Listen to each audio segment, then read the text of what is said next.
लिए लड़की देखना शुरू कर दो। अब वो कमाता भी है और उसकी शादी की उम्र भी हो गई है। तुम ठीक कहती हो पायल, लेकिन सच कहूँ तो मुझे ऑफिस के काम से फुर्सत ही नहीं, तो ये काम मैं तुम्हें ही सौंपता हूँ। इतनी बड़ी जिम्मेदारी आप मुझे क्यों दे रहे हैं? माँ बाबा के जाने के बाद जब तुमने इस घर की सारी जिम्मेदारियां इतने अच्छे से संभाल ली, तो फिर ये क्यों नहीं? भैया बिल्कुल ठीक कह रहे हैं भाभी। और वैसे भी हम दोनों ने सारा दिन काम के चक्कर में बाहर ही रहना है, घर पर तो आपको ही रहना है ना उसके साथ, तो आप खुद ही ढूंढो अपनी देवरानी। ये है पायल, जिसके सास ससुर की मौत कई साल पहले ही हो चुकी थी। पायल गरीब घर से थी और समझदार भी थी। उसने आते ही सारा घर संभाल लिया था। अपने देवर और पति की बात सुनने के बाद अगले दिन से ही पायल अपने देवर के लिए लड़कियां देखना शुरू कर देती है, लेकिन उसे एक लड़की भी समझ में नहीं आती। ऐसे ही कुछ दिन बीत जाते हैं, लेकिन इसी दौरान राहुल को एक अमीर घर की लड़की रिया मिलती है, जिससे दोस्ती के कुछ दिन बाद ही दोनों में प्यार हो जाता है और फिर राहुल उसे सबसे मिलवाता है। पायल और प्रवेश रिया के घर वालों से मिलते हैं, जहाँ शुरू में तो वो इस शादी के लिए मना करते हैं क्योंकि राहुल बड़े घर का लड़का नहीं था, लेकिन फिर रिया की मर्जी के आगे उन सबको झुकना ही पड़ता है और वो उनकी शादी के लिए मान जाते हैं। फिर एक रोज पायल की पड़ोसन सरला मौसी वहाँ आती है। सरला की आदत थी, वो अक्सर लोगों के घरों में फूट डलवाती थी और मजे लेती थी। उस रोज भी उसने ऐसा ही किया। देख पायल, ज्यादा ख्याली पुलाव मत पका। इतिहास गवाह है, जेठानी और देवरानी कभी बहनों जैसी नहीं रह सकती। वो नए जमाने की लड़की है, तो जाहिर है तुझसे तो तेज तर्रार ही होगी ना। तो एक बात समझ ले, तूने अगर जरा भी ढील दी ना तो बस घर की डोर खिंच जाएगी तेरे हाथ से।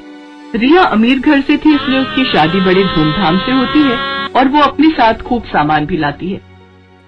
वाह, नई बहू तो कितने पैसे वाली घर से आई है। ये तो अपने साथ कितना दहेज लाई है। लेकिन जब बेचारी पायल आई थी, 2 जोड़ी कपड़े में ही आ गई थी। ये सब सुनकर पायल को अपनी देवरानी से जलन होने लगती है। शादी के बाद पायल उसे रहने के लिए ऊपर बना हुआ नया कमरा देती है, लेकिन कुछ ही दिनों में उसे नीचे का घर पुराना लगने लगता है और वो अपने पति से कहकर उस नए कमरे में शिफ्ट होने की बात करती है। होंगे वो अमीर घर से, लेकिन मेरे बाबा भी गांव के सरपंच हैं। हाँ, गरीब है लेकिन इज्जत वाले हैं, और मैं उससे पहले इस घर में आई हूँ, इसलिए ऊपर वाले नए कमरे में तो मैं ही रहूंगी। रिया अमीर घर से थी लेकिन समझदार थी, इसलिए वो चुपचाप अपना ऊपर का कमरा अपनी जेठानी को दे देती है और खुद नीचे के फ्लोर पर शिफ्ट हो जाती है। और फिर कुछ ही दिनों के अंदर, भाभी आपने ये छत का दरवाजा क्यों लॉक किया हुआ है? मुझे कपड़े सुखाने ऊपर। क्यों? ऊपर क्यों सुखाने? नीचे भी तो जगह है ना, और वैसे भी ये हमारा पोर्शन है, तो हमें भी तो कुछ प्राइवेसी चाहिए होती है ना। रिया ने शुरू में तो कुछ नहीं कहा, लेकिन धीरे धीरे उसे पायल का बर्ताव और उसकी हरकतें खटकने लगी। और फिर एक दिन, बस अब बहुत है, तो हमें भी तो कुछ प्राइवेसी चाहिए होती है ना। रिया ने शुरू में तो कुछ नहीं कहा, लेकिन धीरे धीरे उसे पायल का बर्ताव और उसकी हरकतें खटकने लगी। और फिर एक दिन, बस अब बहुत हो गया भाभी, और ये सब क्यों कर रही हैं? आपको मुझसे परेशानी क्या है?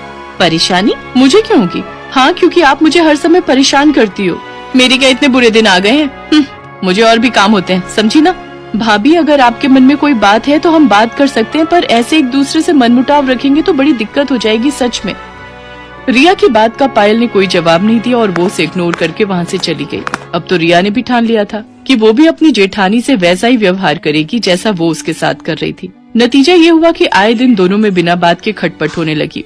उनकी इस तरह की लड़ाइयों से प्रवेश और राहुल भी परेशान हो गए। फिर एक दिन जब भरी दोपहर में पायल सब्जियां और राशन लेकर घर आई, तो कई बार डोरबेल बजाने के बाद भी रिया ने घर का दरवाजा नहीं खोला। गर्मी से बेहाल पायल का पारा और चढ़ने लगा। रिया, ओ रिया, अरे कहाँ मर गई? उफ, अरे दरवाजा खोल जल्दी से। भाभी, अभी 15 मिनट और लगेंगे, वो मैं बाथरूम में हूँ ना, इसलिए। रिया ने झूठ बोला था। वो ये सब पायल को सबक सिखाने के लिए कर रही थी। उधर तेज धूप में खड़ी पायल का गुस्सा बढ़ता जा रहा था। और फिर जब काफी देर बाद रिया ने दरवाजा खोला तो पायल ने उसे खूब खरी खोटी सुनाई।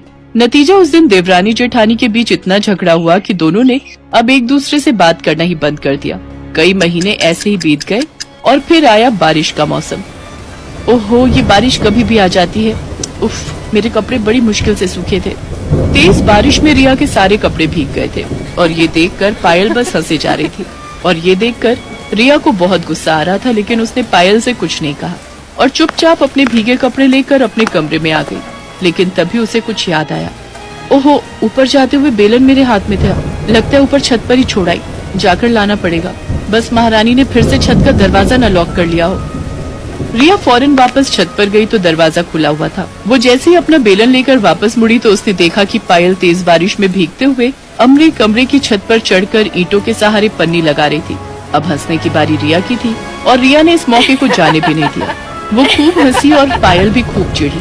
फिर रिया वापस नीचे आ गई, लेकिन जब कई घंटों तक बारिश नहीं रुकी और पायल के कमरे में लगातार पानी टपकता ही रहा तो रिया को पायल के लिए बुरा लगा। फिर कुछ सोचकर उसने ऊपर आकर पायल से कहा, भाभी अब बस करो, कपड़े बदल लो और नीचे आ जाओ वरना बीमार पड़ जाओगी। मैं चाय बना देती हूँ। रिया की बात सुनकर पायल हैरान थी, लेकिन सच तो यही था कि वो भी पानी सींच कर परेशान हो चुकी थी।